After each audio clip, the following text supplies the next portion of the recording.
Hi friends, इस छोटे से वीडियो में हम कुछ फैक्ट्स देखेंगे जीआईसी के बारे में। जनरल इंश्योरेंस कंपनी जिसका नोटिफिकेशन आउट है एंड अभी भी आप फॉर्म को भर सकते हो। तो क्या सारी बात करेंगे इस वीडियो में, उसका एक छोटा सा हिंट मैं अभी दे दूँ आपको। जैसे कि आपको थंबनेल से भी मिला होगा कि हम इस वीडियो में ऑर्डिनेंस के बारे में बात करेंगे, जिब्ना के बारे में बात करेंगे, डीलिंकिंग एंड बाकी सारा डिटेल्स इस वीडियो में हम बात करने वाले हैं। So friends, welcome to IXMB। सबसे पहले बात करते हैं हम एग्ज़ाम के नोटिफिकेशन डिटेल्स की।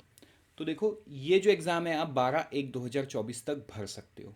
तो अगर आपने अभी तक नहीं भरा ये एग्ज़ाम के बारे में या आपको नहीं पता, तो आप डिस्क्रिप्शन से इस नोटिफिकेशन के वीडियो को भी देख सकते हो।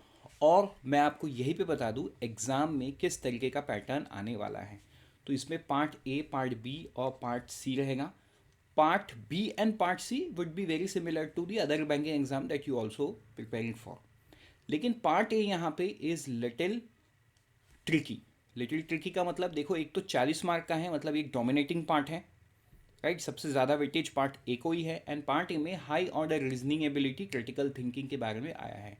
सो रीजनिंग को बहुत ज़्यादा इंपॉर्टेंस दिया है। ऐसा नहीं है कि रीजनिंग सिर्फ पार्ट ए में आएगा, पार्ट बी में भी रीजनिंग आएगा, लेकिन यहाँ पे हाई ऑर्डर रीजनिंग आएगा। तो देखो, इस हाई ऑर्डर रीजनिंग को और आपको डीप डिकोड करना है तो आप हमारे कंसल्ट सर के साथ कर सकते हो, जिस सेशन पे मैं खुद भी अवेलेबल हूँगा for other subjects guidance and overall guidance. तो you can attend this session, right. Why you must apply for GIC AM। तो इसमें हम सारे बात करेंगे, हम प्राइवेटाइजेशन के बारे में बात करेंगे, जो अदर जनरल इंश्योरेंस कंपनीज है उससे कैसे GIC अलग है, किस क्या रोल रहेगा आपका GIC में। ये सारा चीज़ इस सेशन पे हम डिस्कस करेंगे, जो कि 11 जनवरी 2024 को होगा 8 बजे। डिस्क्रिप्शन से इसका लिंक दिया हुआ है, इसमें आपको रजिस्टर करना पड़ेगा। तो बढ़ते हैं आगे हमारे वीडियो में, स्टोरी ऑफ नेशनलाइजेशन। ठीक है, देखो, थोड़ा सा बैकग्राउंड नहीं देखने से आपको समझ में नहीं आएगा। आपको याद होगा पहले मैंने एक हिस्ट्री के बारे में वीडियो बनाया था कि GIC एंड री इंश्योरेंस का क्या हिस्ट्री रहा देश में। तो हम बहुत पुरानी 19th सेंचुरी में जाके चीज़ों को देखें कि कैसे क्या हुआ था। तो ये बड़ा आप रिलेट कर पाओगे नेशनलाइजेशन की स्टोरी में। सो सबसे पहले 13 मई 1971 पे जाते हैं। यहाँ पे क्या हुआ, the general insurance emergency provision ordinance लाया गया। देखो, जब पार्लियामेंट सेशन में नहीं होता है एंड सरकार को कोई भी चीज़ पास कराना होता है तो सरकार क्या करती है, एक ऑर्डिनेंस लाती है जिसको प्रेसिडेंट साइन करते हैं। साइन करने के बाद वो कानून बन जाता है। तो लेकिन उसको बाद में जाके क्या करना होता है, एक एक्ट में बदलना पड़ता है, मतलब पार्लियामेंट से उस चीज़ को पास कराना पड़ता है। सो यहाँ पे इस ऑर्डिनेंस को लाया गया 13 मई 1971 को, the general insurance provision ordinance. इसमें क्या किया गया, देश में अलग अलग जनरल इंश्योरेंस कंपनी जो 107 टोटल थी, उन 7 को 4 एंटिटीज़ के अंदर में मर्ज कर लिया गया। क्या कर लिया गया, 4 एंटिटीज़ के अंदर में मर्ज कर लिया गया और उसे नेशनलाइज कर दिया गया। तो वो 4 एंटिटीज़ कौन है, वो आज के दिन में आप NICL नेशनल इंश्योरेंस, ठीक है, ये NICL नेशनल इंश्योरेंस जिसका हेडक्वार्टर कोलकाता में है, न्यू इंडिया इंश्योरेंस जिसका हेडक्वार्टर मुंबई में है, ओरिएंटल इंश्योरेंस जिसका हेडक्वार्टर न्यू दिल्ली में है, और यूनाइटेड इंडिया जिसका हेडक्वार्टर चेन्नई में है। ये चारों कंपनी के अंदर में मर्ज कर दिया गया। बढ़ते हैं टाइमलाइन में आगे और देखते हैं आगे क्या हुआ। उसके बाद आया जिब्ना 1972। ये जिब्ना क्या है, general insurance banking general insurance business nationalisation act 1972। इसको शॉर्ट फॉर्म में क्या बोलते हैं, GIBNA, general insurance business nationalisation act 1972। I hope अब आपको क्लियर है कि जिब्ना का फुल फॉर्म क्या है। तो जिब्ना 1972 में आया। ये क्या हुआ, जिब्ना आने के बाद जीओआई ने क्या किया, गवर्नमेंट ऑफ इंडिया ने ओनरशिप ले लिया, राइट। ओनरशिप लेने के बाद GIC को इनकॉर्पोरेट किया गया 22 नवंबर 1972। देखो, तो GIC का जन्म 22 नवंबर 1972 को होता है, ठीक है।